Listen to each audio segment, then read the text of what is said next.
اچھا اب ذرا ڈاکٹر صاحب آئیے بچپن کے واقعہ، چونکہ بچپن ہی کی بات آ گئی، کچھ بچپن ایسے ہوتے ہیں جو ما فوق العقل ہوتے ہیں، ظاہر شخصیات ما فوق العقل ہوتی ہیں۔ حضرت پیر میر علی شاہ صاحب علیہ رحمہ کی شخصیت چونکہ ما فوق العقل ہے، وہی بات ہے نا، یہاں عقل کا دخل نہیں ہے، یہاں تو عشق والوں کا کام ہے۔ تو جو آپ کی عبادتوں کا ذوق بچپن میں تھا، دوران تعلیم جو آپ کا کمال ایک حافظہ ابھر کے سامنے آیا، پھر جو واقعات کا ظہور ہوتا ہے، وہ بتا رہا تھا صاحب کہ وہ واقعات بتا رہے تھے کہ بنیادی طور پہ منزل تو کچھ اور، یہ کسی اور راستے کے مسافر ہیں، بتلائیے ذرا۔ بسم اللہ الرحمن الرحیم۔ جنید صاحب بہت شکریہ، آج ہم جس شخصیت پر گفتگو کر رہے ہیں، جنید صاحب یہ شخصیت ہمیں بتاتی ہے کہ تصوف کیا ہے، اسلام کا جو نظام طریقت ہے، نظام اخلاق ہے، یہ کیا ہے اور اس کی تاثیر کیا ہوتی ہے، اور صوفی کہتے کس کو ہیں۔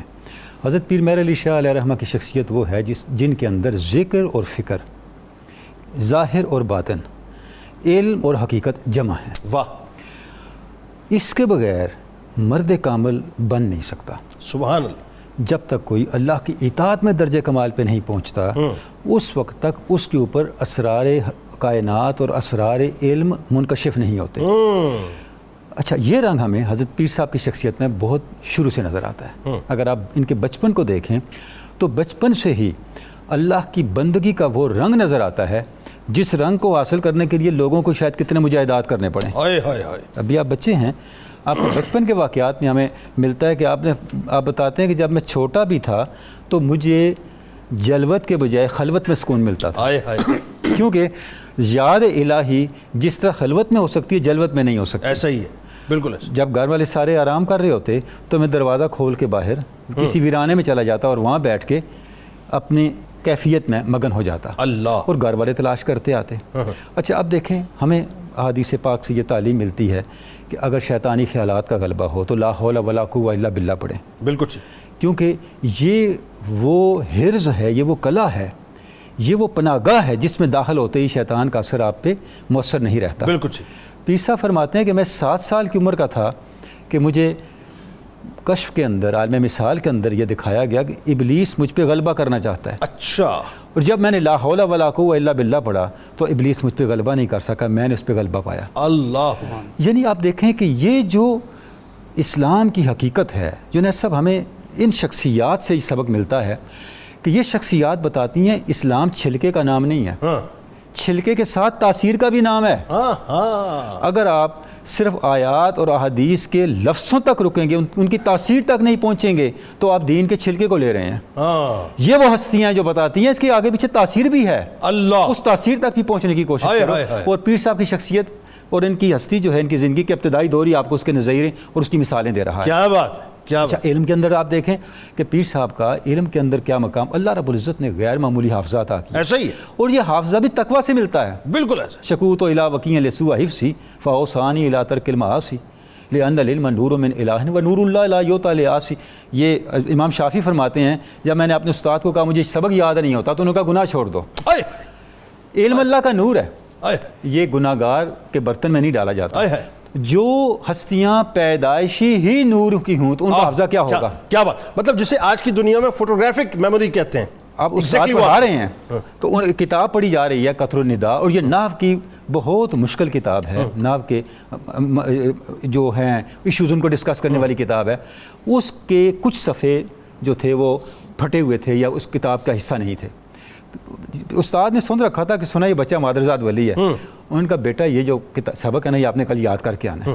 آپ گئے بیٹھے، دیکھا تو سبق تو برا لکھا نہیں اس میں، اللہ کی بارگاہ میں التجا کی، اللہ رب العزت نے ان پہ وہ منکشف کیا، اگلے دن آئے تو وہ سبق لفظ بلفظ سنا دیا۔ اللہ، استاد نے جب سنا تو استاد نے کوشش کی اس پہ اعتراض کرے۔ جب استاد نے اعتراض کیا، پیر صاحب نے فرمایا حضور محترم میں پورے اعتماد سے آپ کو سنا رہا ہوں، اگر استاد بھی قبر سے آ جائے، اس کا مصنف بھی قبر سے آ جائے نا، وہ بھی اعتراض نہیں کر سکتا میری اس بات پہ۔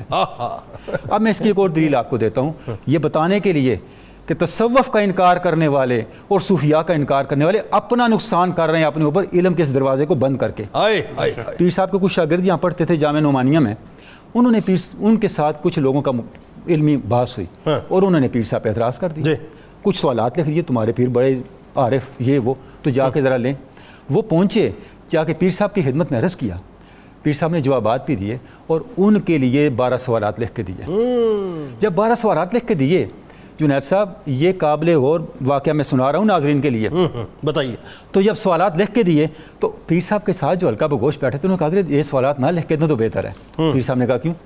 انہوں نے کہا حضرت اگر انہوں نے جوابات دے دیے تو ہم یہ برداشت نہیں کرتے کہ ہمارے پیر کے سوالات کا کوئی جواب دے اور ہمارے پیر کو شکست دے. آپ نے فرمایا اگر ان سوالات کے جوابات وہ دے دیں پیر مہر علی اپنی انگلیاں کاٹ دے گا جن سے یہ سوالات لکھ رہا ہے. اور سوالات آج بھی موجود ہیں. اللہ اکبر. وہ آج بھی موجود ہیں. اللہ. الفتوحات الصمدیہ چھپی ہوئی ہے. جو لوگ یہ کہتے ہیں اور یا کچھ نہیں ہے، سوالات کے جوابات تو دے دیں. آج بھی چھپے ہوئے سوالات ہیں. کیا بات. حضور والا یہ علم لدنی کا دروازہ ہے، اسے اپنے اوپر بند نہ کریں. اس امت کو، اس قوم کو، اس ملت کو اس روشنی کے دروازے سے محروم نہ کریں کنفیوز کر کے. آپ کو تو تصوف کی تا کا پتہ نہیں ہے اور کہتے ہیں صوفیاء کچھ نہیں ہوتے. لیکن خدا کا خوف کریں. یہ جو آپ بات کر رہے ہیں یہ غم آپ کا بہت جائز ہے اور اس پہ گفتگو کیجئے کیونکہ آج اس پہ منظم سازش کے تحت کام ہو رہا ہے. جنید صاحب گزارش یہ ہے، یہ اتنی بڑی سامراج کی سازش ہے. ایک وہ سازش تھی جس کی طرف آپ اشارہ کر رہے ہیں اور ایک یہ سازش ہے کہ اس ملت کو دین کی حقیقت سے دور کر دو. اس ملت کو صرف بادام کے چھلکے پہ روک دو، مت سے پتہ چلے کہ چھلکے کے اندر گری بھی ہوتی ہے اور اس کے اندر مغز بھی ہوتا ہے. یہ اتنا بڑا المیہ ہے. آپ یعنی تصوف مغز ہے بنیادی طور پر. تصوف دین کی تاثیر ہے. تصوف دین کی تاثیر ہے. جنید صاحب ایک وکیل قانون پڑھتا ہے، میں مثال دے رہا ہوں بلا تشبیہ بلا مثال سمجھانے کے لیے. جب قانون پڑھتا ہے، LLB کرتا ہے، LLM کرتا ہے، یہ اس نے شریعت سیکھی ہے. جب وہ عدالت میں جا کے اس قانون کو استعمال کر کے حق بھی لے لیتا ہے، یہ تصوف ہے. جو آپ پڑھتے ہیں قرآن و حدیث، اس کو جب اپلائی کرتے ہیں اور زندگی میں اس کی تاثیر لے کے آتے ہیں، یہ کام آپ کو صوفیاء کے علاوہ کوئی نہیں بتا سکتا. میں آپ کو مثال دے کے عرض کر رہا ہوں کیا شانتی. یہی تو سبب ہے کہ علامہ اقبال نے پیر مہر علی شاہ کو خط لکھا جس وقت انہیں اسپین میں بلایا گیا، یورپ میں بلایا گیا تمام مقام پہ بات کرنے کے لیے. تو علامہ کا ایک جملہ میں کوٹ کروں گا، وہ خط چھپا ہوا اقبالیاتی لٹریچر کا حصہ ہے. بالکل ایسا. علامہ نے لکھا فتوحات مکیہ کے ان مقامات کی مجھے تفصیل درکار ہے. آج بر صغیر کے اندر آپ کی بارگاہ کے علاوہ کوئی دروازہ نہیں ہے جو اس جواب کے لیے کھٹکھٹایا جا سکے. اس لیے میں آپ کے پاس آیا. علامہ اقبال جس صوفی کے پاس، یعنی ابن عربی کو سمجھنے کے لیے اقبال نے جو پیر مہر علی شاہ صاحب رحمۃ اللہ علیہ کے دروازے کے پاس علامہ اقبال اپنے سوال کا جواب لینے آ رہے ہیں. آپ کہہ رہے ہیں وہ کچھ بھی نہیں ہے. کیا بات. اس عقل پہ انا للہ کے علاوہ کیا کہہ سکتے ہیں آپ؟ دیکھیں جب آپ نے بات چھیڑ دی ہے میں آگے جا کے بات کروں گا. مجھے تو حیرت اس بات پہ ہے کہ آج زبان دراز اتنی ہو گئی لوگوں کی.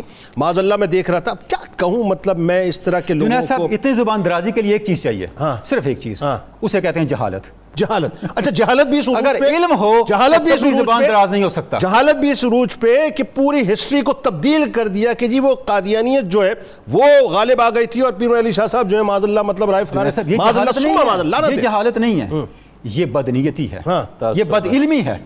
ایک علم ہوتا ہے، ایک کم علمی ہوتی ہے، ایک بد علمی ہوتی ہے. یہ بد علمی ہے. بالکل آپ کو پتہ ہے حقائق کا. یہ تاریخ کا حصہ ہیں اور تاریخ کو مسخ کرنا، دس از اے مرڈر آف ہسٹری.